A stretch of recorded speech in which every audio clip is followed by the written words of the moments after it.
is that Indonesia's greatest victory ever that they had. Yes. Now, this is more just about this window. I think that was phenomenal from Indonesia. The way they just dismantled, they had a win in the 2007 Asian Cup. Obviously, they beat Vietnam earlier this year in the Asian Cup, but that performance I thought was phenomenal from Indonesia overall. Like Marcelino to score those 2 goals and to have that is the aura celebration like Roman Reigns. Put the finger up and everybody just look at me. I was going to ask you, if you're Indonesian, if I offered you 3rd place after 6 games, 6 points, you've already played Japan once, do you take that deal given the state of how crazy this group is and that they're technically also tied for last on points, just goal differential making the difference? I think. Would you take it? No. I think if it's this tight, man, you got to go for 2nd place. You got to give everything to go for 2nd place. You got to make calls to Rafael Strike every week and be like, how you doing, man? You doing good? Make sure he's okay. Yeah. Give him a massage. Scoring in training, just stuff like that. Get everyone on a nice morale, bro, because I honestly didn't think it'd be this good 6 matches in. They're a point behind automatic qualification. That's crazy. It's crazy. That's why I think you take the deal. You do, but the caveat is crazy, bro. Because last place is staring at you in the face right now, but they're 1 point from 2nd place. They win both matches in their next window. I know that's saying a lot here, but they win both. That could basically do it for them and automatically qualify them to the World Cup, bro.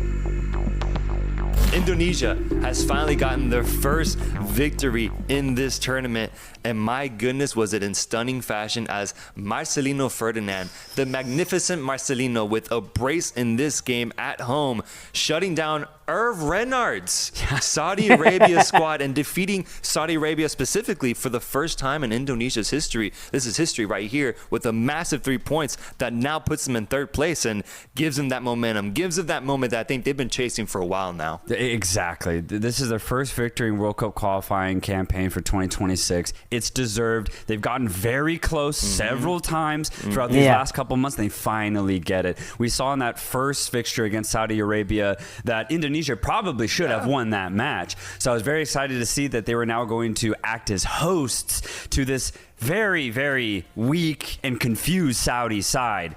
And from the moment go in this match, you could tell Indonesia were ready for this game. They immediately attacked Saudi Arabia. They were able to create a couple of chances. Saudi Arabia actually settled it down, though. They got on the ball. They actually imposed themselves against Indonesia and made them defend as well. But then Ferdinand showed up. He shows up big, gets the ball in the box, little pump fake, nice and then fake. Drills it. A beautiful fake.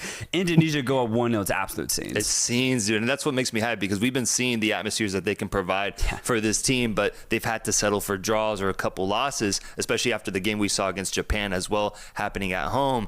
To give them this performance, I think, was fitting. And then Ferdinand, swagged out, man, feeling himself with that kudu celebration after the 2nd goal with the beautiful chip shot improvisation over the goalkeeper to give them the 2-0 lead, goes and sits down on the chair. I love moments like that. And Indonesia was it was a party, bro. It was a party as they get 3 massive points here. And for Saudi Arabia, man, I want to come and ask you the question. Do you think Hervé Renard can save this team? No. And that's the thing. When I saw that Renard got called back to be coach of Saudi Arabia, let's remember he was the coach for the entire 2022 campaign.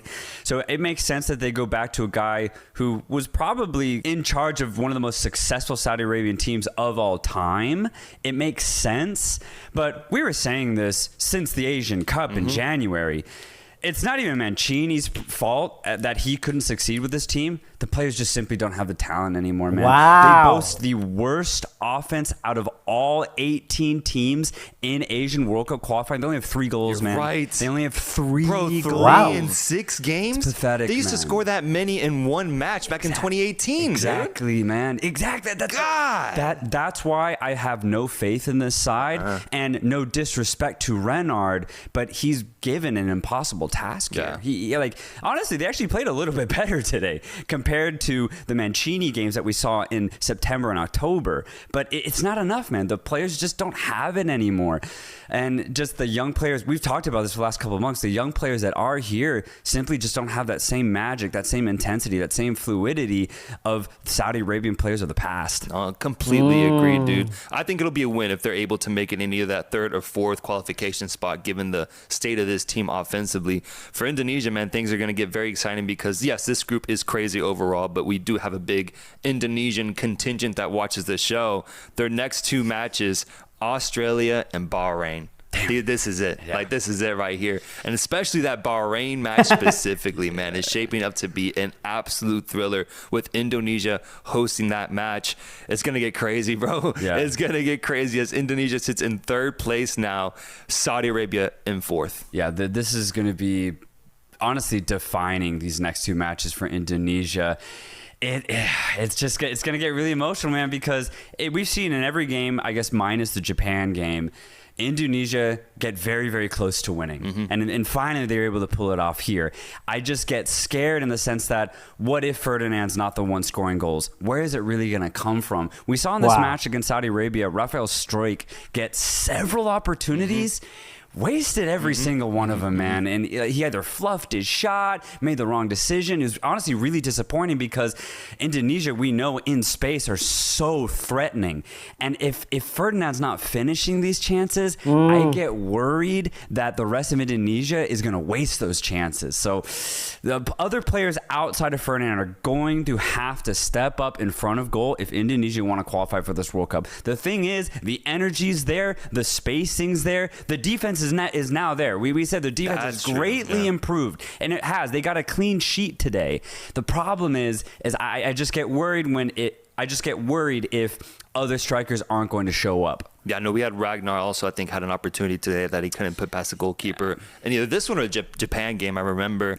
But Indonesia, I think that's one of the biggest storylines is the experience of the team. You know, maybe they don't end up having that killer threat, but at the very least, this team is so young that in the future, they can look back on this qualifying campaign and build off of that. But I'm still hoping that they get to the World Cup because I was going to ask you, if you're Indonesian, I mean, if I offered you third place after 6 games, 6 points, you've already played Japan once, do you take that deal given the state of how crazy this group is and that they're technically also tied for last on points, just goal differential making the difference?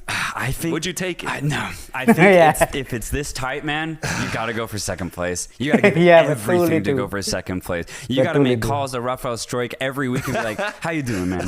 You doing good? Make sure he's okay. Yeah. Give him a massage. Scoring in training, man. you know, just stuff like that. Get everyone on a nice morale, bro, because I honestly didn't think it'd be this good 6 matches in. They're a point behind automatic qualification. That's crazy. It's crazy. That's why I think you take the deal. You do, but the caveat is crazy, bro. Because last place is staring at you in the face right now, but they're 1 point from second place. They win both matches in their next window. I know that's saying a lot here, but they win both. That could basically do it for them and automatically qualify them to the World Cup, bro. A ridiculous opportunity here. For Indonesia, and you could say the same for basically all the teams here as well. Yeah, you could. And the reason we're so focused on that second place position is because, I mean, nothing is more clear in this region than Japan's dominance. Kita mendengar komentar mereka saja itu tentang permainan timnas Indonesia itu bikin kita panas, terbakar. Makin hari makin kita pengennya cepat-cepat. Kalau bisa cepat-cepat timnas Indonesia ketemu Bahrain. Kalau bisa timnas Indonesia cepat-cepat ketemu Australia dan Cina. Ya kalau Jepang ya kita bisa dapat 1 poin saja itu ya sudah beruntung ya. Tapi untuk 3 pertandingan lawan Australia, Bahrain dan Cina wajib. Itu wajib. Meskipun kita tahu bahwa ya susah-susah gampang, tapi kita lihat permainan sepak bola, saya tidak sabar lagi untuk menonton timnas kita bermain di laga selanjutnya, teman-teman. Is that Indonesia's greatest victory ever that they had? Yes. Now this is more just about this window. I think that was phenomenal from Indonesia. The way they just dismantled, you know, they had a win in the 2007 Asian Cup. Obviously, they beat Vietnam earlier this year in the Asian Cup, but that performance I thought was phenomenal from Indonesia overall. Like Marcelino to score those 2 goals and to have that is the aura celebration like Roman Reigns. Put the finger up and everybody just look at me. Marcelino knew exactly what he was doing, and he fully deserved it. I think for Indonesia, look, they get some hate from people outside of Indonesia because they talk a lot, they have a lot of confidence. They can have all the smack talk they want for this. They could be the Conor McGregor of Asian football right now. For the performance they did to win that game, they fully deserve it. I'm actually very happy for them because they're extremely passionate about football. You know, you could talk about Qatar, you could talk about other nations. Oh, do they really have passion for football? Indonesians, they will die for football at this moment in time. So for me, that's their greatest victory ever. To do that to a powerhouse Asian team like Saudi Arabia, and for Verdonk turned into beast mode Roberto Carlos Prime-esque in that game. I thought it was unbelievable. So for Indonesia, you know, they've had some good performances. They've obviously drawn with Saudi Arabia. They've drawn with Australia. But to get that marquee victory, you know, when you look at like a schedule in college football or college basketball, they're always like, do they have that marquee win? Indonesia got it right now. Now, let's see how they do. 4 games to go. They still got to play Japan away. I think that's the last game. Is their World Cup dream alive? Let's see. But for me, that's their biggest victory ever in their history. Do you agree? Indonesia got a marquee win before Uzbekistan. Wow.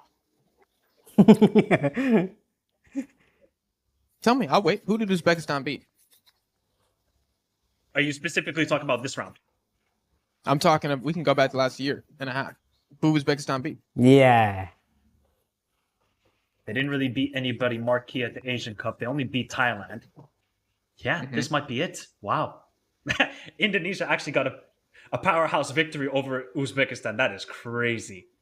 That's not hate. This was my biggest issue when I was doing the rankings with Uzbekistan. They were like, "Oh, we're top 4, we're top 3." I'm like, "You haven't beat anybody." And they're like, "Oh, Jordan, Iraq." I'm like, Iraq beat Japan. Jordan beat Iraq. Jordan beat Saudi Arabia. Jordan beat South Korea. Who have you beat? Nobody. I'm very proud of Indonesia. I know people think I'm an Indonesia hater. Ridiculous. Shin Tae-yong's one of my favorite managers. That guy, lifelong contract. We said that episode 1, bro. Roll the tape. Episode 1. Get the statue, everything. Gold statue. Dude, they were losing games, and we were still like, no, he's the GOAT. All right? So we need to put that narrative aside. This is what I've been waiting on. This is what I've been harping on with Indonesia. Because they were in that Venezuela territory where it's like, okay, these draws are great. Beat somebody good. And now you took down Saudi Arabia, and not just Saudi Arabia with dad back in the house. Renard, we're expecting a masterclass.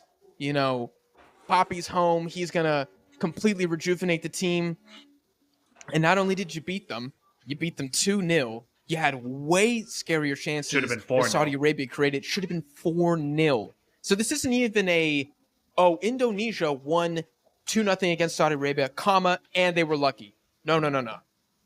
Indonesia beat Saudi Arabia 2-0, and it could have been more. That's the headline here. That's why it's the biggest win ever for them. I'm sure when they were still a colony of the Netherlands, they probably drew France 1-1. Respectfully, nobody cares. This is by far the biggest result. And this is one of the biggest results from Southeast Asia ever. Vietnam never got a marquee victory like this. Never. Let's not forget, Indonesia drew with Australia as well, 0-0. The only time where Indonesia has looked like a subpar team was against Japan. But everybody's looking subpar against Japan at the moment. I thought, Marcelino, this guy needs to start every game. He is so good on the counterattack. The runs in behind, he's the only player, and I talked about this in my video, shameless plug, is that he's the only one who looks like confident in front of the goal. Every other player, Struik, Ragnar, they look frightened by the big goal. Marcelino's like, give me the ball, and I'll put the ball in the back of the net. He's the Kyrie Irving of this team. Give him the ball, and he'll do the magic. Unbelievable performance. And the celebration, truly warranted. And that was the one mistake. Itis as well. Sorry, is the super. He might be one of the best center backs in AFC. Beast. Wow. Ooh. I'm not ready. I know yet. the performance. I'm not ready. I'm not ready The yet. performance against Japan wasn't good, but Itis. I mean, the dude is doing God's work with the way he's defending sometimes. So we're counting Verdonk as an outside defender. Yeah, he's a left back. Yeah, left wing back. Okay. Like that. Okay. Dude, where does he rank right now in the AFC left backs? Man, he's top 3 for sure. What about Marcelino? Are we gonna soon put him at that sort of pedestal at like Faisalayev, like those sort of up and coming stars of AFC, like Faisalayev, Ali Jazim, and those sort of guys? Is Marcelino soon gonna get into that VIP club?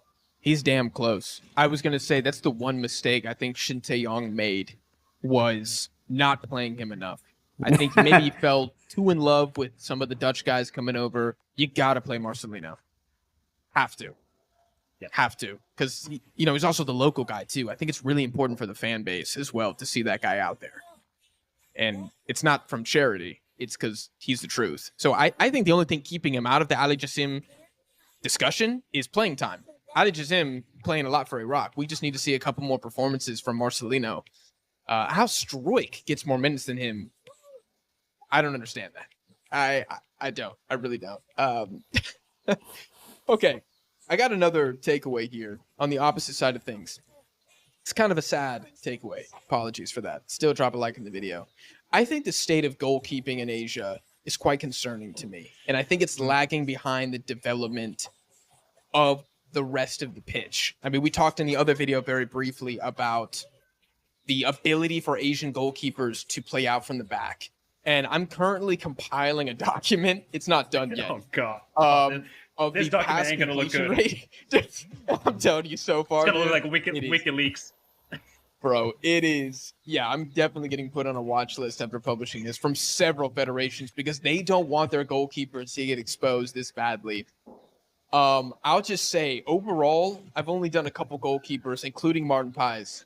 No goalkeeper that I've done yet, I haven't done Zion Suzuki, has a pass completion rate of 50% or higher. 50% or higher. Go, buddy. 50%. 50%.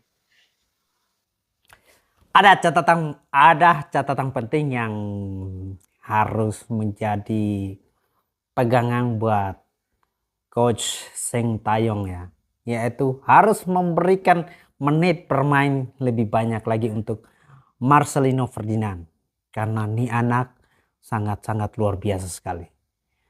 Wow. Timnas Indonesia memberikan sebuah kemenangan yang sangat luar biasa sekali buat kita sebagai masyarakat Indonesia dan juga seluruh dunia. Mereka terkejut dengan permainan Timnas Indonesia. Itu sangat luar biasa sekali dan harapan mereka Indonesia bisa lolos kualifikasi Piala Dunia dan bermain. Itu harapan kita semua, teman-teman semua. Satu tentang Indonesia yang baru-baru ini mencipta sejarah. Indonesia adalah satu-satunya wakil Asia Tenggara di peringkat pusingan ketiga kelayakan Piala Dunia, the final stage. Wow. Dan baru-baru ini mereka mencipta sejarah sebagai pasukan dengan pencapaian terbaik di pusingan ketiga kelayakan Piala Dunia dalam sejarah bola sepak Asia Tenggara. Sebelum ini aku rasa Vietnam pernah ke third round, Thailand pernah ke third round, tetapi Indonesia dah collect 6 point, which lebih is daripada mereka. the best achievement. Wow. Menewaskan rekod yang dicapai oleh Thailand dan juga Vietnam. Indonesia, window kali ini, mereka tewas di tangan Jepun dan kemudiannya Indonesia menewaskan Arab Saudi 2-0. Saudi Arabia kan? Dengan 2 jaringan daripada bintang muda Marcelino Ferdinand. Di mana kita nak mula, Aiman? Kita breeze through Jepun. Yes. Yang mana aku merasakan sebelum mereka bolos gol pertama tu sepatutnya dah boleh 2-0 di depan. Tapi ia membawakan satu aura dan juga ia membawa jadi satu teaser kepada perlawanan selepas itu, iaitu lawan dengan Arab Saudi yang mana aku tak tahu Arab Saudi dia tengah ada masalah ke apa ke ataupun Indonesia memang dah lain macam. Dia boleh jadi antara dua ataupun kedua-duanya sekali. Let's talk about Jepun sedikit. Perlawanan Jepun ni aku tak terkejut. Sebab Betul itu. walaupun Indonesia ada pasukan yang terkuat mereka ke apa, nak lawan Jepun ni is not like kau nak lawan any other pasukan di Asia. Ya, Aku betul. letakkan macam ni lah Aiman. Aku letakkan Jepun di sini, Jepun di sini, kemudiannya gergasi-gergasi Asia lain di sini. Termasuk Korea Selatan. Ya. For me, Japan is no longer just an Asian giant. Ya. Aku dan Faiz pernah borak benda ni. Pandangan kami adalah Jepun sekarang ini is a genuine contender untuk menang World Cup. That's how good they are. Wow. That's how good this Japanese team is. Ini adalah pasukan Jepun terbaik yang pernah kita nampak dalam Ya, sejarah. betul itu. The strongest Japanese team in the history of the competition. In the history of football. Dan kalau anda tengok pasukan kesebelasan pertama, anda tengok dia orang punya bench pun dah tak masuk akal dah sekarang ni. So it is no surprise yang pasukan Jepun ini menewaskan Indonesia dengan skor sebegitu. That's why aku cakap lawan Jepun ni jangan expect anything. Kalau dapat mata, kalau Betul dapat itu. cipta kejutan, it's a bonus. Tapi kalau kalah, we pick ourselves and we move on. Biarkan. Iya, betul we itu. move on to the next one because it's Japan. Cumanya mungkin peminat-peminat Indonesia dan aku sendiri yang melihat dari whistle pertama ke whistle terakhir, aku merasakan ada peluang itu jika tidak kerana penjaga gol yang menyelamatkan 2-1 lawan 1. Ya. Aku merasakan kalau Indonesia skor dulu, atmosfer pasti sangat-sangat berbeza dan aku merasakan mungkin Indonesia boleh dapat something daripada perlawanan tu. Ya. Komentator dari Malaysia yang mereka memantau perkembangan sepak bola Indonesia.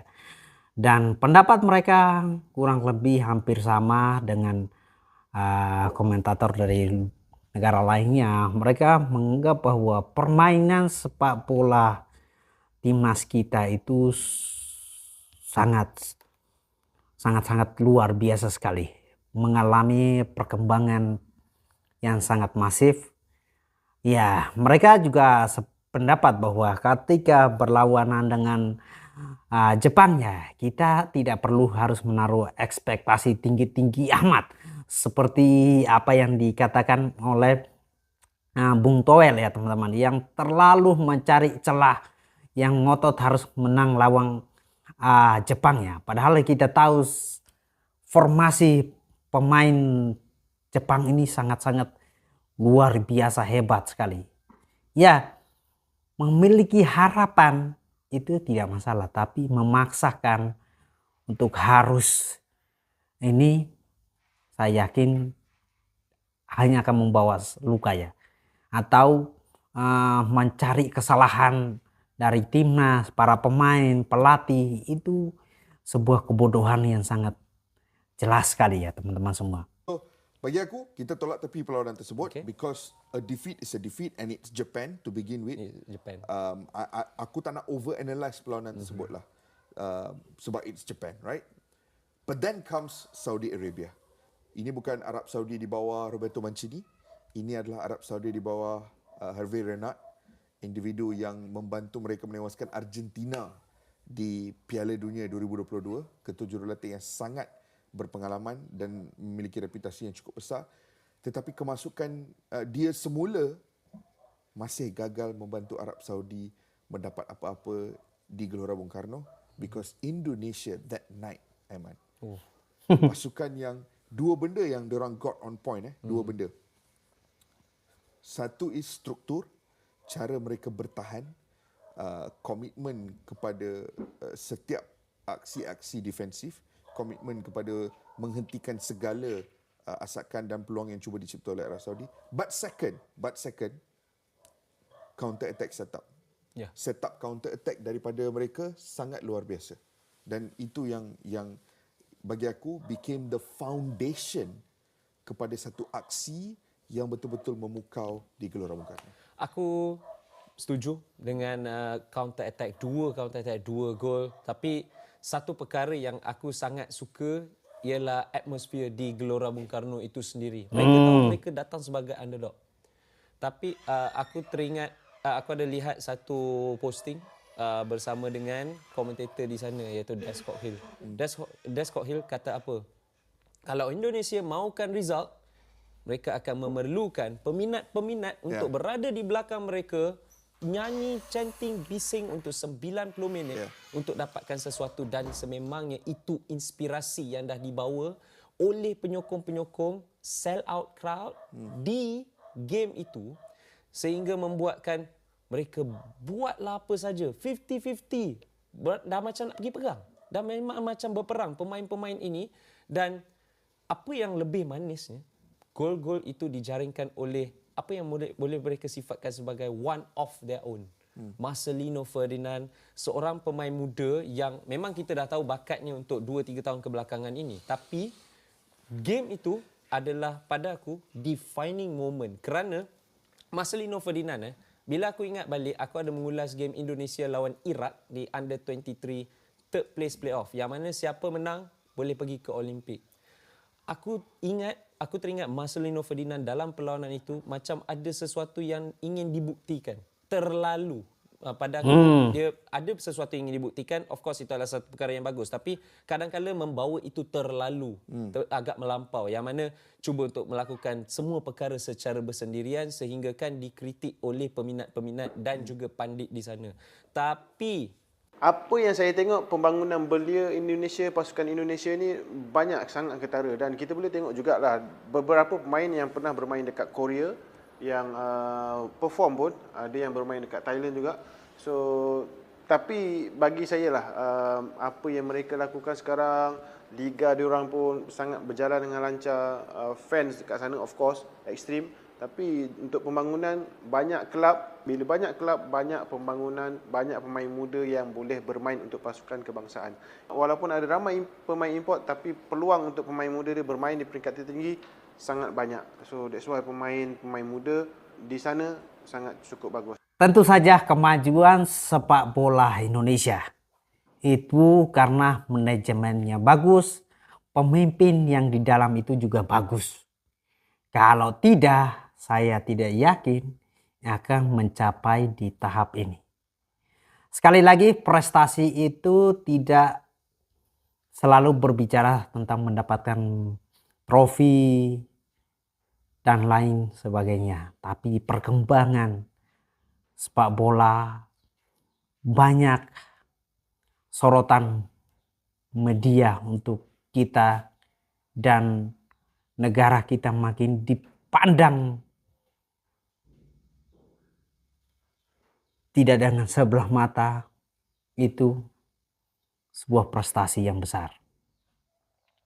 So, teman-teman semua, mari kita dukung terus langkah PSSI di bawah kepemimpinan Pak Erick Thohir untuk memajukan sepak bola Indonesia untuk berjaya berkancah di international. Peace.